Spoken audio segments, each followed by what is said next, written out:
So when it comes to designing a strength workout, you just have to understand that there's a couple different categories of exercises, and it's really simple. You might have heard this before, you might not have heard this before, but think about there's push and there's pull, and you can break these down into vertical push-pull or horizontal push-pull. So vertical push would be something like an overhead press or dumbbell press. A vertical pull would be something like chin up or lat pull down. A horizontal push would be something like bench press or push-ups. A horizontal pull would be something like barbell rows or a cable seated row, horizontal versus vertical. From there, we have leg exercises. So we have knee dominant, things where our knee generally bends and we're working generally the front of our legs, our quads. So things like squats and lunges where our knee is bending, versus a Romanian deadlift where our knee, it's kind of bending a little bit, but it's not really bending that much, as well as it's targeting our posterior chain, our hamstrings and our glutes. So we're going to split up legs into knee dominant and hip dominant exercises. Knee dominant, again, working the quads mostly, and hip dominant, again, mostly working the hamstrings and glutes. And then from there, we have what I would call just core / weird / carry / kind of exercises. So core exercise is very self-explanatory. Planks, side planks, pal-off presses. Carries, we have farmer carries. We have all sorts of different variations of farmer's carries.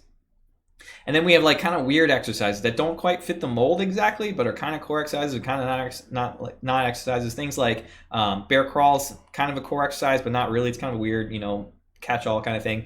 Things like Turkish get-ups, again, kind of a core exercise, not really, works a bunch of different muscles at once. So things like that. So I just have five kind of like categories that I pull from, as well as then from there I'll also have like just accessory, kind of like an accessory category, like things like bicep curls, tricep extensions, lateral raises, calf raises, things like that. So like some isolation work to target areas that people may want to build up a little bit more, just kind of, again, depending on their goals. So these 5/6 categories are where I draw the workout from and how I make up the workout. And it's very brain dead stupid when it comes to that. You just pick one exercise from each category, and I pick two from the core / weird category. So for instance, we want push, pull, knee dominant, and then we want hip dominant, core, and weird. Or it probably wouldn't make sense to structure it that way. It'd make more sense to do like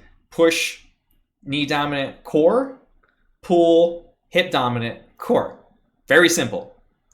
Someone who's just getting started with training, they're going to be like, I don't even know what to do anyways, just tell me what to do. Even someone who's pretty experienced at training, like I've had people who are trained, like high school, college athletes who follow us, and they do fantastic with something this simple, because it's simple. It's brain dead simple, and it's very few exercises, so they can push themselves really hard during the workout. So don't get caught up too much on the fact that it looks really simple. It might look really simple to you. However, to the client, they're not even going to understand what's going on. They're just going to know they're there to work out and then go home after that. So very simple structure, which we'll dive into a little bit more next.